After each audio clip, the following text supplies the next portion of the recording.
Hello, everyone. Welcome to the Power Man podcast. My name is Rory Paquette, and I know you know that.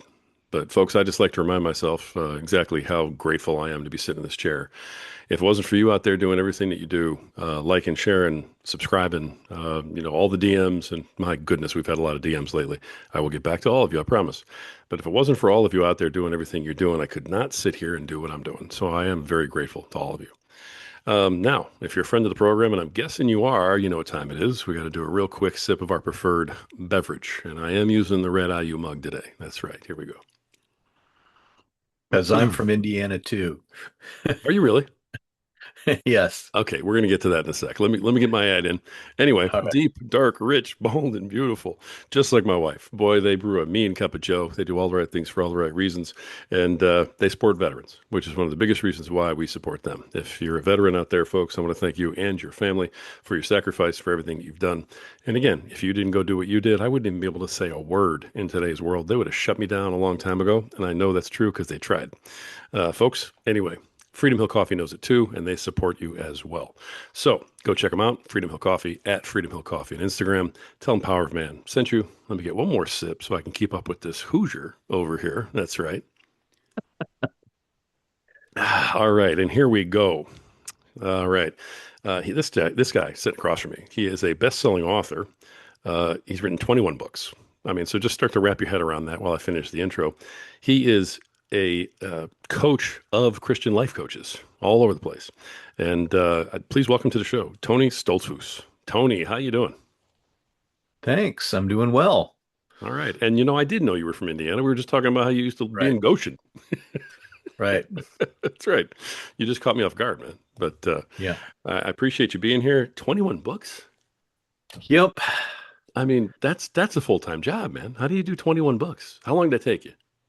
Well, I wrote the first one in 2006, so it's been about one a year.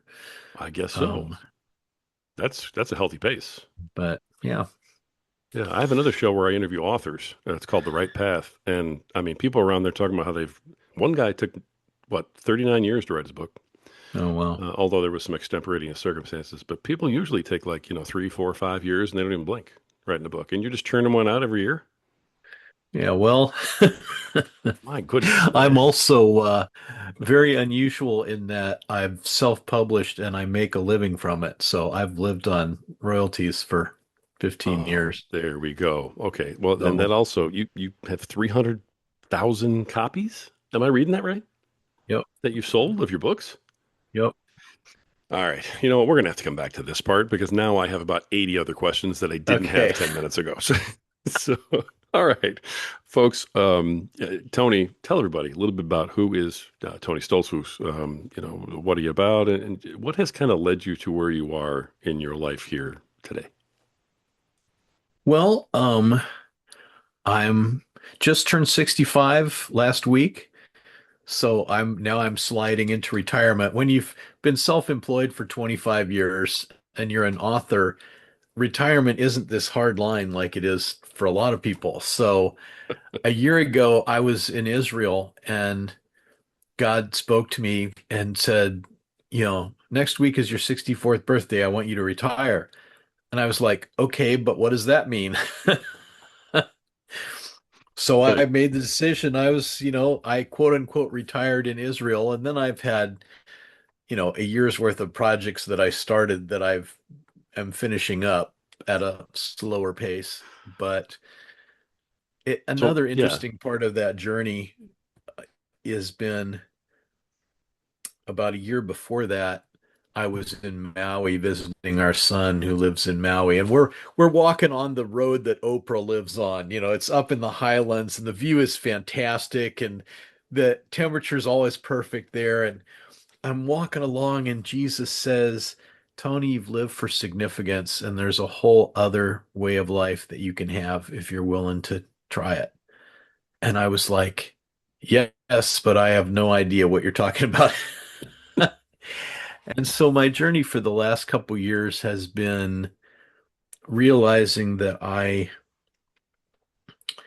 there were a lot of things in life that I let go of for the mission that I felt called to.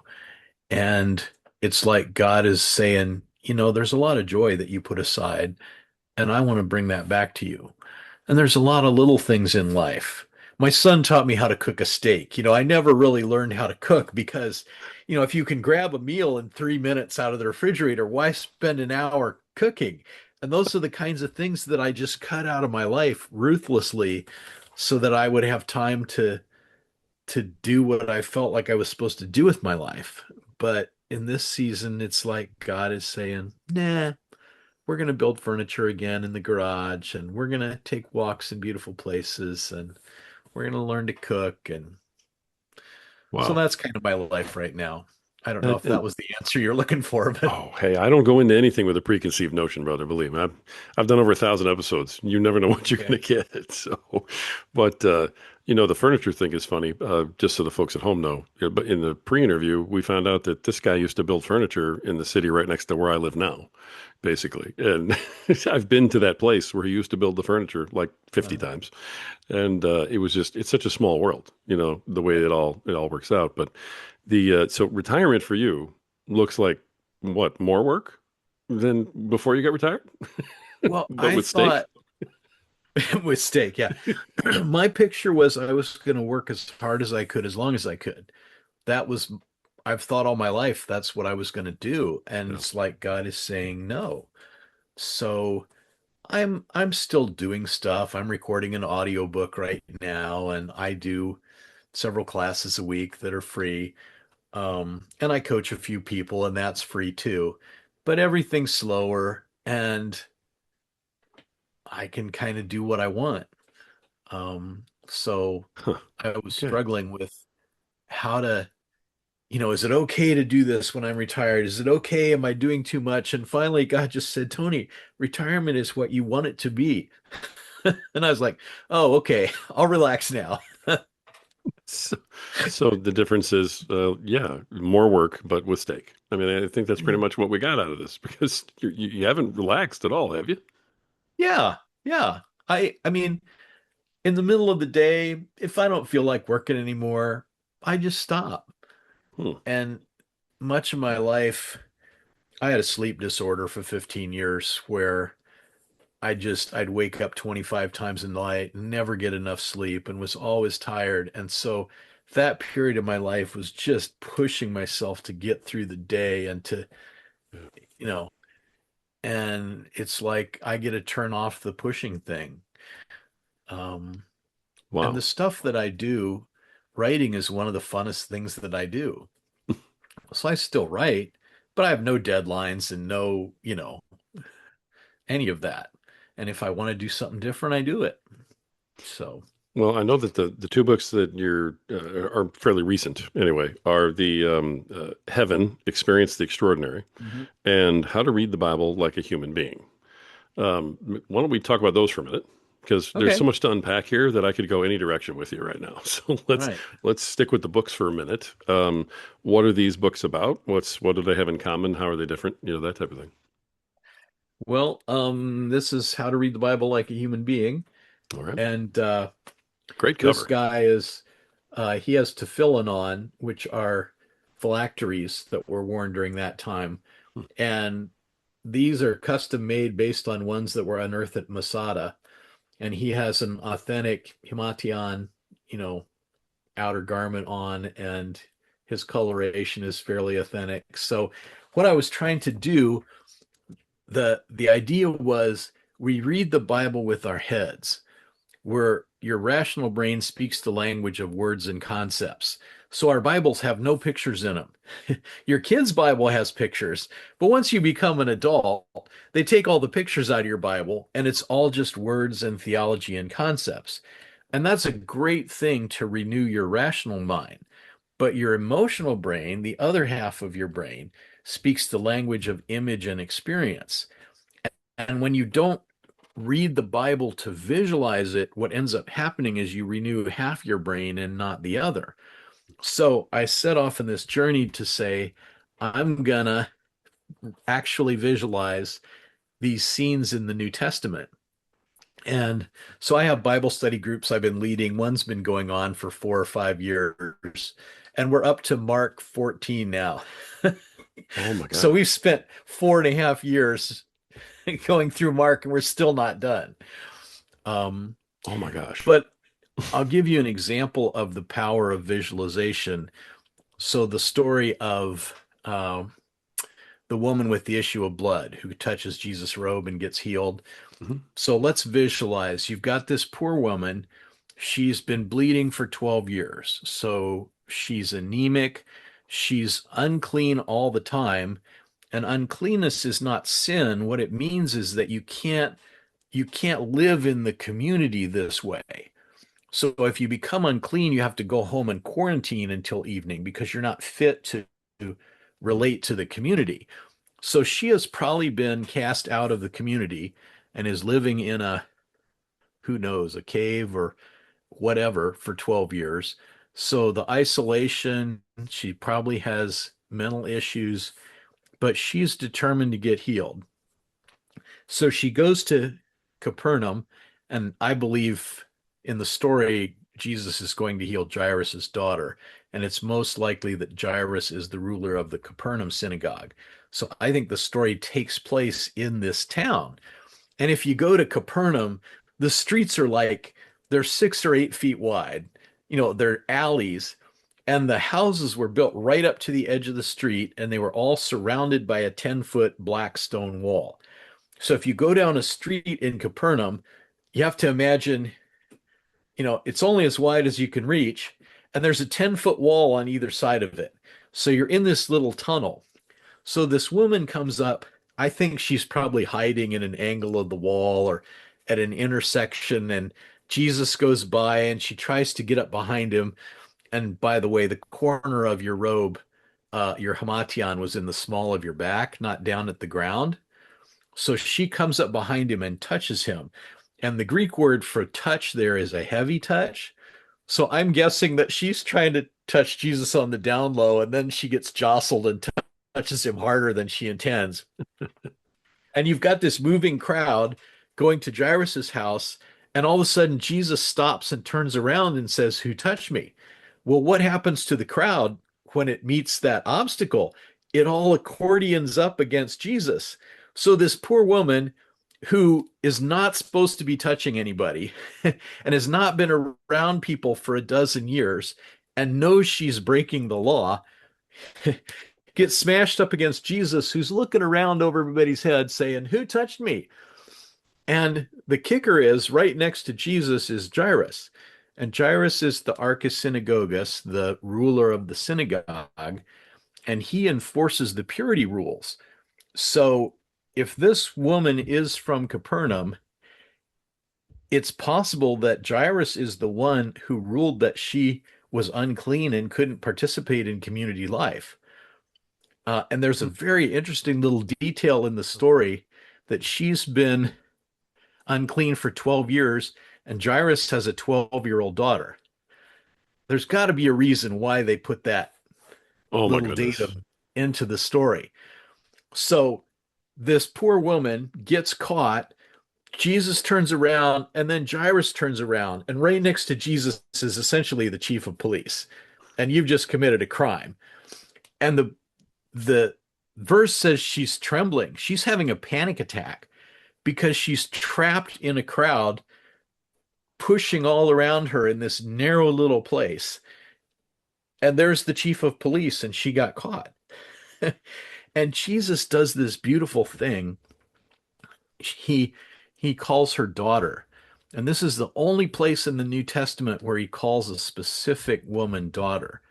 And I Mm. think what he's doing is this woman was rejected by her family and had to live outside of the community. And Jesus is it's a healing moment of emotional healing to call her daughter. And then he does a social healing and says, "Your faith has made you well." And when Jesus says that, what it means is, "Hey, community, this person is good enough that Adonai came down and made them whole. Therefore, you should accept them as a full-fledged member of your community, even though they've been ill or unclean or whatever." So there's an emotional healing, and there's a social healing, and there's a physical healing, My which is goodness. beautiful. And then you've got Jairus, who his daughter's dying. He went and got the healer. Um, and Jairus knows Jesus from before as the ruler of the Capernaum synagogue.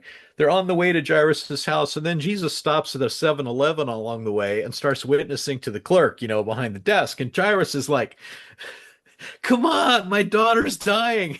Yeah. And then there's this woman, and Jesus heals her. What if Jairus actually was the one who ruled her unclean? And then he recognizes her in that moment. And then they come to him and say, "Don't bother the teacher anymore. Your daughter has died."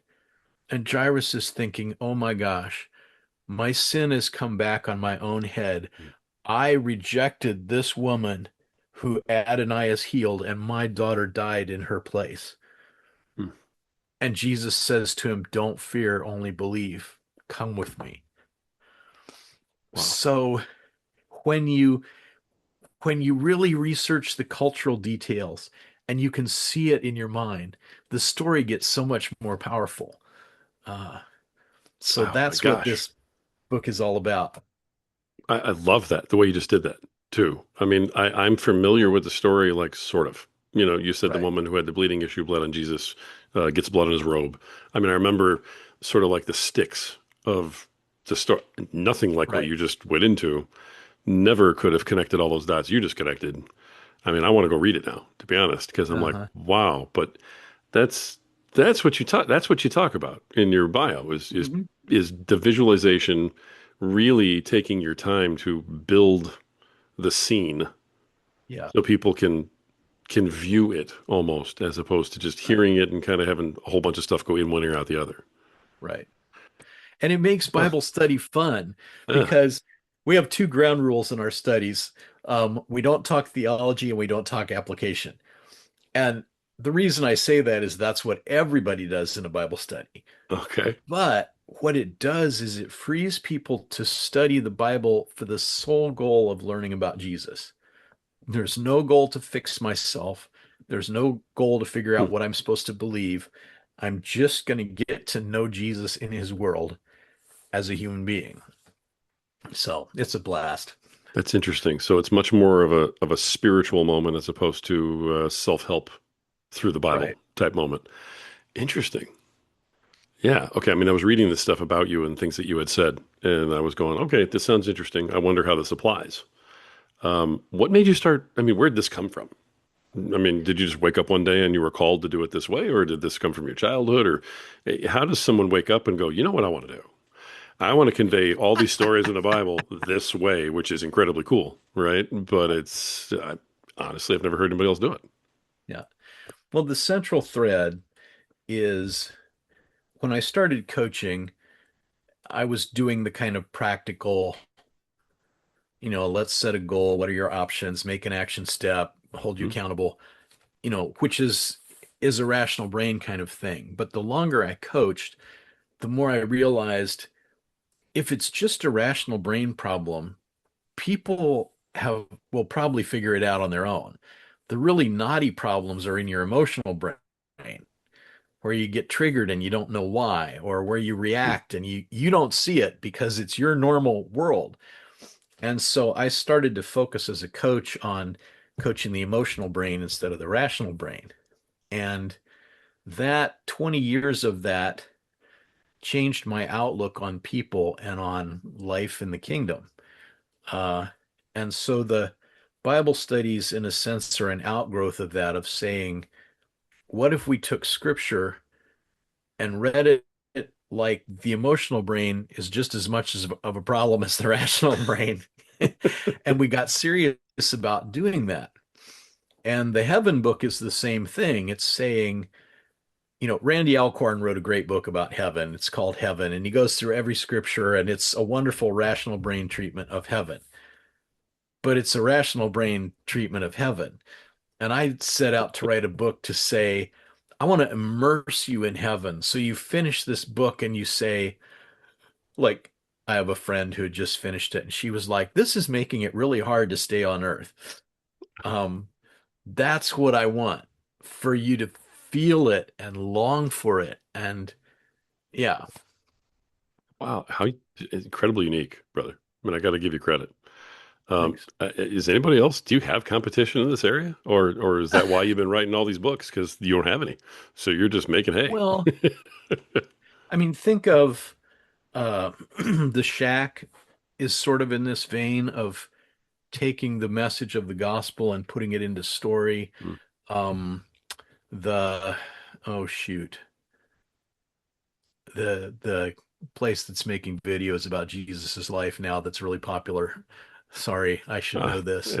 I probably interviewed him. So They're it's, on TV and yeah.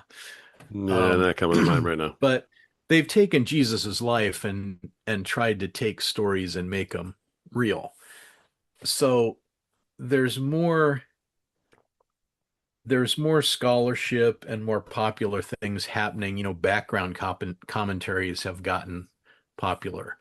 Okay, Uh, for this kind of visualization research, regular commentaries are almost useless. And I've got several big sets, but they only talk about what it means. They don't talk about, you know, okay, when Jesus turned water into wine, at what point did it actually become wine? Like the servant has to go and take this cup to the wine master. So did it turn to wine before that? Did it turn to wine while he was on the way? Did it not turn to wine until after he got there? And if I'm the servant carrying a cup of water to the wine steward, I'm freaking out, man. Um, so things like that just yeah, never get talked about because we don't have the awareness that we need to read the Bible that way. got it. And one of the strange things about it is Jesus taught this way. He didn't preach without a parable. He told stories, and we've largely lost the story dynamic of scripture. Even his stories, we analyze them, but we don't immerse ourselves in them. Hmm. Okay, are you talking about like The Chosen from Yes, Amazon? Is there we that what? go. Because it was killing me that I couldn't think of it either. But all right, Yeah, yeah. now that we Me got that out too. of the way, it's It's okay like, for how can folks. you forget that? Now all the listeners can go, oh, that's what it is. Because we were all wondering. Everybody listening was wondering. My goodness. Okay, so that's both these books delve into that then. Right, Okay. right. All right. In what's the difference in the two books? If they're both kind of Well, exploring that same thing, different focus? yeah, the heaven book is it, the whole book takes place in heaven, and Ah, it's a okay. it's a fiction book. Um, and I kind of chose fiction partly because the Bible gives us Revelation 21, 22 of the new heaven and earth, but there's only two chapters in the whole Bible that specifically target that.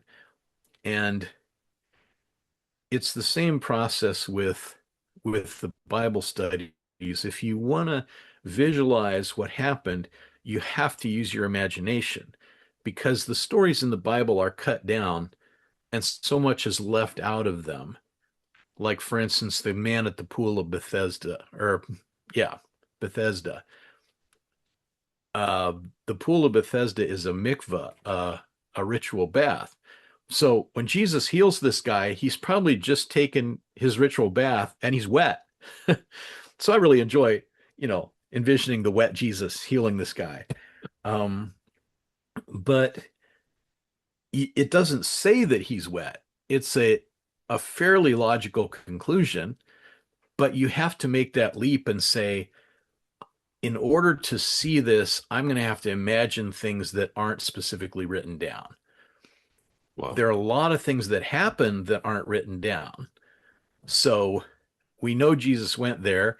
We know it's a mikvah for ritual bathing, and we know you had to take a ritual bath before you went to the temple. And Jesus is there for a feast at the temple. So, yeah, he probably took a bath. Wow. But you have to allow your imagination to be part of the process. So, like with the book on heaven, um, in Revelation, John talks over and over about things that are bright and transparent. So the streets of the city are pure gold, transparent as glass. The shining crystal sea, um, the river of the water of life, bright and pure. So I look at that and say, John is looking at something that he doesn't understand. He's One of my core things in the book is heaven has more dimensions than earth. I was a physics major in college. Oh, Um, okay. so what is John actually seeing? And I think heaven is a realm where everything emits light. On earth, everything reflects light. The sun bounces light off of you and you can see something. In heaven, you emit light and you're transparent in some way. And I think the way we're transparent in heaven is on earth. When you meet a person, what do you see first? You see the color of their hair, whether they have a beard or not, Wow. whether their cup says IU or Notre Dame on it. Um, but you see the outside. And the only way I can touch the inner you is for you to speak or act and bring the inner you into the physical realm. Okay. And isn't that weird that we have this inner being, but no one can touch it? Uh, and I think in heaven, the physical us is transparent to the inner essence of who we are. So when it talks about, then we'll know fully, even as we're fully known, God sees us in that transparent way. His vision penetrates to the heart. I think in heaven, we'll see each other this way. So when you meet somebody in heaven, you will know them because you'll be able to see their story. And even if they speak French and you speak English, you'll know exactly what they're saying because you'll see what's in their heart as they bring it out into words. Um, so then, if you have a heaven where all things are transparent like that, and what's in another person's heart directly affects you, what what does that mean? And how do people interact with each other? And how do you interact with Jesus? Uh, Another fun thing about heaven has a different time system than Earth. A day is as 1,000 years, and 1,000 years is as a day. In other words, Earth time and heaven time don't correlate. Okay. So I think heaven has multiple time dimensions where we only have one. And if you have multiple time dimensions, think of a Mm, dimension as a direction. So sure. here's our time going straight. If you have a second time dimension, that means in every moment on this timeline, you have an infinite number of moments out here. So Jesus can hear everyone's prayer at once because he has an infinite number of moments within each moment. And in heaven, you don't have to wait a billion years for your turn to see Jesus because he has an infinite number of moments within each moment, and you can be with him whenever you want. In fact, Jesus in heaven is like Siri. You just say, "Hey, Jesus," and he shows up. We can't let that go in the podcast. Oh my goodness. I'm getting phone calls now. Did you really say Jesus is like Siri? Oh, Yeah. like, no, that's funny. Now, is this stuff that you're talking about right now, this viewpoint, this perspective of yours, is this based on biblical teachings that you have dissected and sort of gone into, with like your engineer's mind on the Bible? Or is this your engineer's mind comes up with this and then you're using the Bible to maybe back it up? You're like, which one was the bigger influence on your perspective today on that? Well, I've been thinking about heaven for 40 years. I had a dream about heaven in my 20s, and that sort of got me started. Wow. Um, but it's a combination of looking at what scripture says, looking at what physics says, looking at what NDE stories, near death experience stories, what do people experience when they're die and are resuscitated. Yeah. Um, and then a big piece of it is when I was doing workshops, we would always have a heaven room in the workshop, and we had actors and staging, and we wrote original music and lighting effects, and we would create this heaven simulation for people to be in, to experience Jesus. And for one of these workshops, I made the audacious call that I told everybody who was coming that I was going to interview them about their worst experience in life, and I was going to rewrite their story from heaven's perspective. So there were 30 people coming to this workshop. So I had 31-hour interviews where people told me about the worst thing that ever happened to them. And then I took those stories and rewrote them as they would look from heaven. And I had done on the fly type rewriting and coaching appointments, but I had never done this before. So it was a Wow. phase step. Okay. But I got to this place while I was writing those stories where it felt like I could ask Jesus any question I could think of about heaven and I'd get an answer. So I ended that month with 80 pages of notes about what heaven was like. Uh, and the way I would write those stories is people would give me their, one of the questions was, if Jesus walked into the room and you could ask him one question about the story, what's your biggest unanswered question? Um, which is usually some form of why. We all want to know why. Right. Um, like one gal had a child who was born disabled, and she had basically given up everything else in life to raise this child for 27 years. And her biggest unanswered question was, will I ever hear my child say mama? Because her daughter had never been able to speak. And the story that I wrote was, in heaven, even if your brain's broken, your spirit remembers, and heaven records everything that happened. And so when you get to heaven, mother and daughter are going to get to go back and relive every experience and say all the things that couldn't be said and hear all the things that couldn't be heard. And Hmm. because in heaven, you don't remember, you relive. You There's no past in the same way. You just go back to the experience and you do it over and experience all the um but they will, everything that was lost through that ailment will be restored in heaven. And one of the themes of the book is heaven has the power to make all things well. No matter what it was, heaven can take anything and make it beautiful. Wow. So this is something that you do with that you used to do with people. It sounds like a type of a therapy, almost like a PTSD type thing, to get people past the really hard parts. Well, the part that I did that I was best at is when people have been through a tragedy, they've worked through the initial emotional storm, and now they're at the place of asking why. Why did God allow this? Where was God in this? You know, and at that point, to be able to help them understand how God builds people and what he does through pain. A lot of that came from my own story of betrayals and losses and whatever. But I help people find who God was in the middle of their suffering. So When you were, essentially, I was helping them rewrite their story from heaven's perspective. yeah, did someone do this for you when you were going through your things? Um, no. Well, other than Jesus,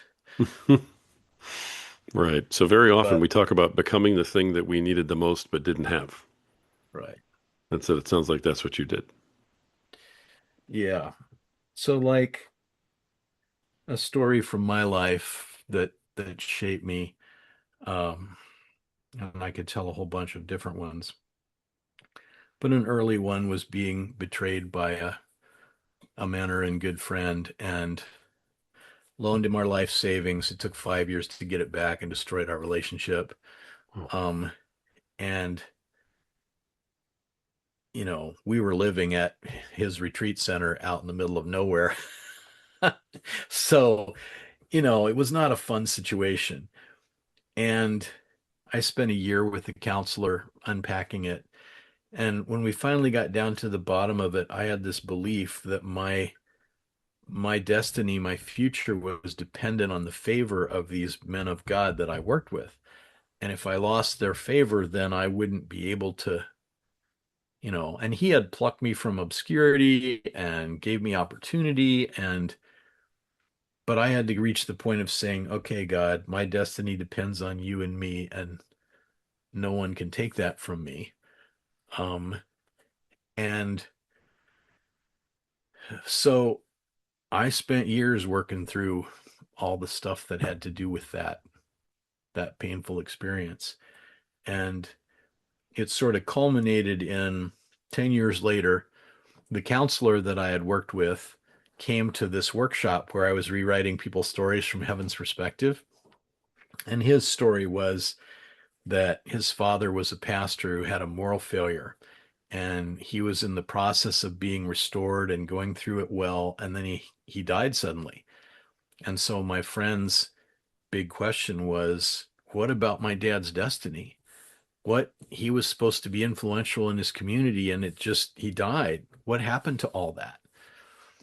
And this counselor guy travels the world and works with pastors and does inner healing with them, in dozens of countries. And the story I wrote was, God took the parts of your father's destiny that he didn't fulfill and gave them to you.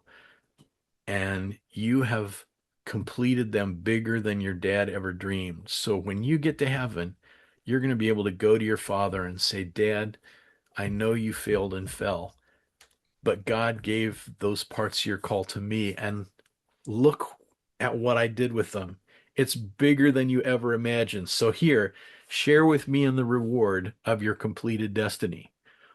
And in that moment, the word of God that went forth from his mouth will not have returned void, but will have accomplished the purpose he sent it out for.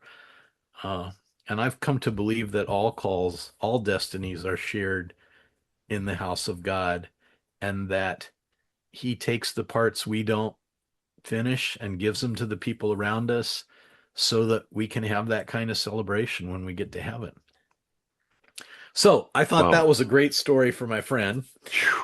Yeah. And a couple months later, he called me up about something else and he said, Hey, where are you at in your healing journey for this thing that happened 10 years ago? And God just spoke to me in that moment and said, That story is your story. And you and your friend were called to do stuff together and write things together. And a lot of that never happened. But I gave a bunch of that to you, and you finished it bigger than you and your friend ever dreamed. So when you get to heaven, I'm going to get to go to him and say, Hey, I know things fell apart, but God gave me this of our call, and I've done it way bigger than what we dreamed. So here, share with me in the reward. And in that moment, my relationship with him will be everything God made it to be, because we'll be together in heaven with no pain or hurt between us, sharing the reward of what God gave us to do. So every so Wow. often, I haven't spoken to this guy in years, but every so often I'll think, yeah, I'm doing this for us.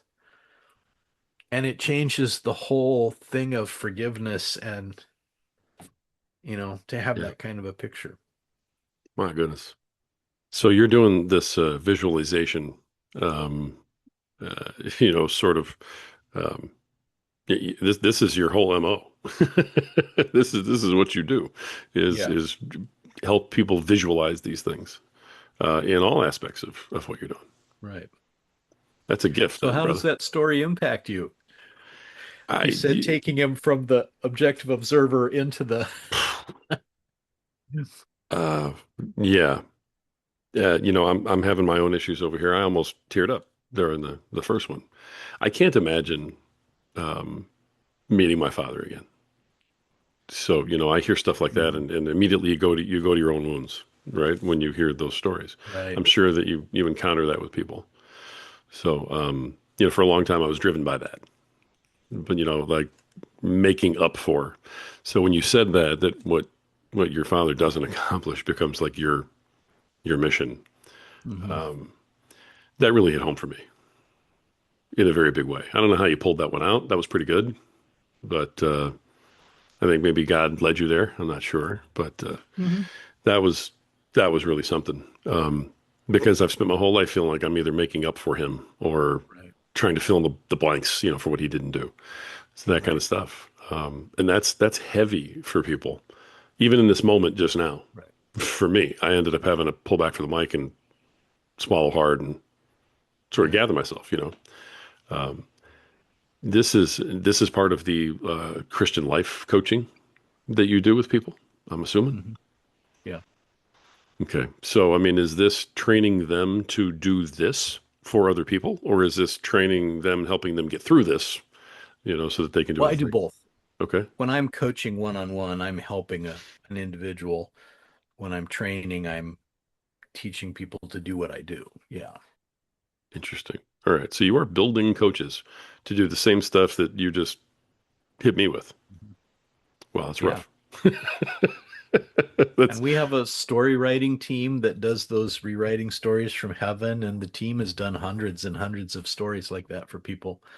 Um, so yeah, and it sounds unique to me. It's not the person who's having the trauma who does the story rewrite. They get rid of the trauma, they let that out, they tell it to you. yeah, You rewrite the story, then you give it back to them to yes, what read and process. What's that part of the scenario?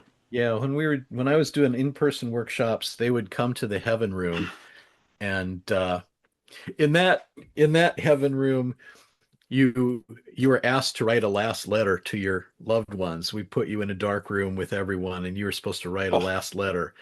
And then after a bit, a monk came in and took people two by two down a hall, and there was the judgment seat. And there was a door to hell on one side and a door to heaven. And the angel would be up on a milk crate. So he looked tall, and standing behind a podium, and he'd say, "You who approach the throne of God, state your name." And then he would pick up this huge leather book of life that we had and say, "Most High God, shall I read from the book of life or the book of sins?" And then, meanwhile, Jesus has slipped out a doorway in the hall behind him. And when the angel says that, Jesus comes up and puts his arm around him and says, "Read from the book of life. This one is mine." And then they would go into heaven and they'd get their story in this handmade leather journal rewritten from Jesus's perspective. So wow. there were pools on the floor of. I can't even imagine. I can't even imagine that. Okay. What does that, I mean, I, specifically, the way that you do it, what is your purpose? What are you hoping to accomplish, long term by doing this with people, this action you're talking about? Well, I mean, I can answer it two ways. At the cosmic level, my life message is there's nothing that can happen to you that God can't make something beautiful out of. And I want people to meet that Jesus. Um, at a personal level, like that scene I just described, we've had more than one person go through that and say afterward, when we came before the gate, I didn't think I was good enough. And I didn't think that and these are ministry people. Yeah. And then Jesus came and put his arm around me, and for the first time, I felt secure in that moment. Um, and that feeling of security is not, the way we work as people. You have your heart down here, and up above it is your mind, and then your actions, and that makes your whole person. But if you want to get to the heart, if you try to go through the mind, your mind filters all the information. So you ask a person, "How are you doing today?" They may tell you the truth and they may not. They may take how they feel and massage it so it looks presentable. Right. But if you ask about their emotions, you know, there's no filter there. And so your emotions are a really good read of what's going on in your heart. So the reason that I'm concerned about people feeling this kind of thing is because in that moment, that person standing before the judgment seat experienced a deep desire for security being touched. And it came out in an emotion, and the emotion is the evidence that something happened in their heart. And I am my my goal is to change people's hearts because I believe the Christian way of change is not to approach the problem for the outside and say, "Oh, I have this bad habit. I'm going to discipline myself." It's to say, "Okay, I have this bad habit. There's a reason I'm doing this because it fills a need in my heart. There's some deep desire for love or belonging or significance or security that's driving my behavior. And the way to fix that is not to put a lid on it, it's to fill the desire." And it's fun to do ministry that way because when I do ministry, I'm not dealing with people's sin. I'm dealing with opening a channel so Jesus can directly touch their heart. And one of the fun ways I do that, we call questions for Jesus.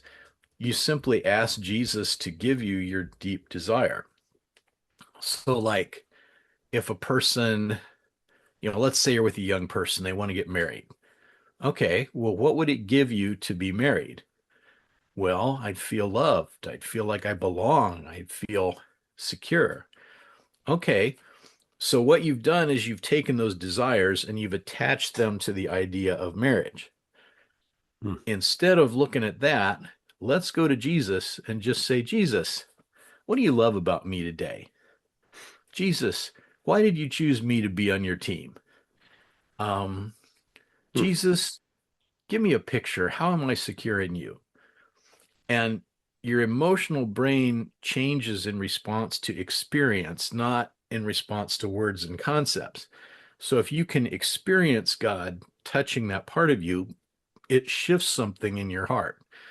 Um, and often I find we can change people's behavior without ever even dealing with the behavior because the problem is the unmet desire down inside of you. Um, and when you Right. don't need the thing anymore, it's really hard to change something that you desperately need. Right. The And I behavior is think, the consequence or the side effects or the that type of thing of what's really wrong. well, it's trying to, me taking over and trying to get my desires met by something in this world. So James 4, what causes wars and fightings among you? It's your desire, your epithemia. Well, there's actually three words for desire in that passage. It's your desire at war in your members inside of you. And James' answer to that question is really profound. You have not because you ask not. And that scripture has been wildly misquoted, but if you put the nouns in from the context, you don't have your desire because you don't ask God for your desire. Instead, you ask him for a thing in this world that you think will fill your desire. And the problem is there's this rule of twisted desire that when you attach your desire to something in this world, it always turns around and bites you. So the girl that desperately wants to get married, what kind of guy does she end up with? A crappy one. Right. Yeah. The guy that wants to be a millionaire to please his dad because he never got approval. What happens to his family? He destroys it. Right. Um, so Hmm. God, I think the biggest reason for unanswered prayer is we pray for things in this world to fill the hole in our heart, and we don't understand that we can go right to Jesus and get that thing. Um, and the work of the cross for me as a coach is helping you detach your heart from this thing in the world that you think will give you life and reattach it to Jesus. Yeah. And then the scripture about um, seek ye first the kingdom of God and all these things will be added to you. God can give you the thing now because your heart's not attached to it and won't blow up in your face. So that's what I'm about. Got it. That's the questions for Jesus method that you've Yes. been talking about. Got it. Okay. And Wonderful. there's a book about that and a free mobile app called Questions for Jesus. And Of course yes, there is. Yeah, of course there is. Now, do you have a link for that in your bio? yeah, I'll send you that. Yeah. Yeah, make sure give it to me. Everything you put in our chat, I'll make sure we get it into the show Okay. notes for sure. Any of those links. Tony, I can sit here and talk to you about this for a very long time because I know we've just scratched the surface over all this stuff, and we only talked about two of the 21 books. So Uh-huh. it's, but in the interest of time, I am going to have to, start to wrap us up here a little bit. Before we kind of finish out, I want to make sure that I get your information out to everybody so that they know how to connect with you, follow you, find the books, that type of thing. Go for it. Yeah, well, if you're interested in the Bible study thing, likeahumanbeing.com is the website.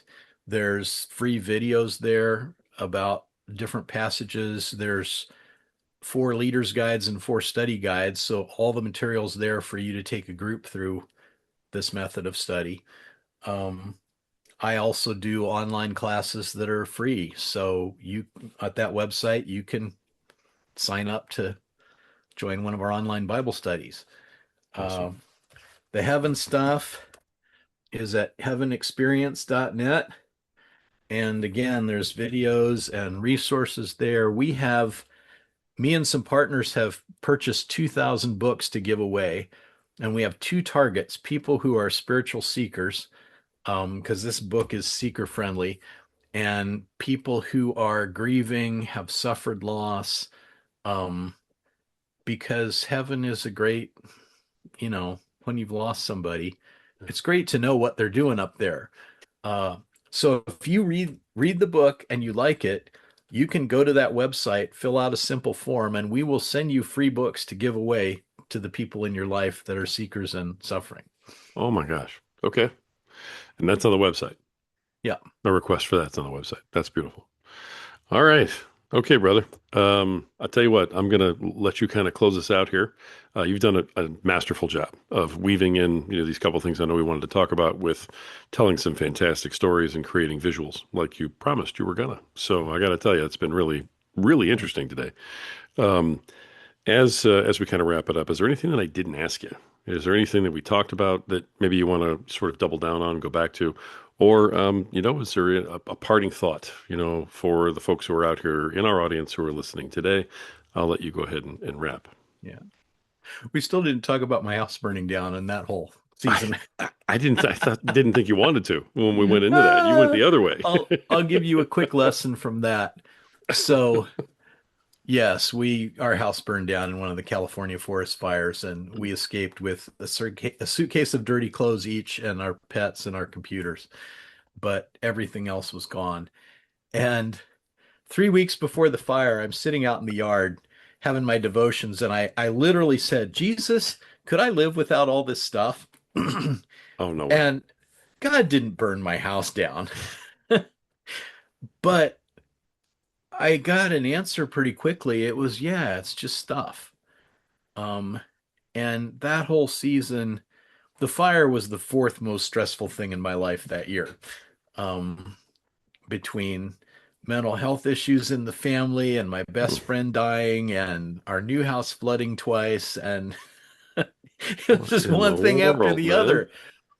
And it just pushed me way beyond my coping ability. But and it took several years to recover. But I've realized that what God did was like what he did for Job. Job was afraid of God. Job sacrifices every day for his kids, not because they've done something wrong, but just in case they did something wrong. Because Job is afraid of God, and his shield is his integrity. And several times in the book, he says, I'd rather die than let go of my integrity. I did this right. And his wife knows what the problem is. She's like, why are you still holding on to your integrity? But he's not listening. But the story of Job is about at the end of the book, Job realizes he's totally blown it, and God shows him love and acceptance anyway. And that's the thing that Job most wanted in life and couldn't attain. And God used that terrible difficulty to bring him the thing he most wanted. And that's my story of the fire is coming out of that. I'm an integrity person and I've always tried to be good ever since I was a little kid. But I have a level of just knowing that me and Jesus are okay that I've never had before.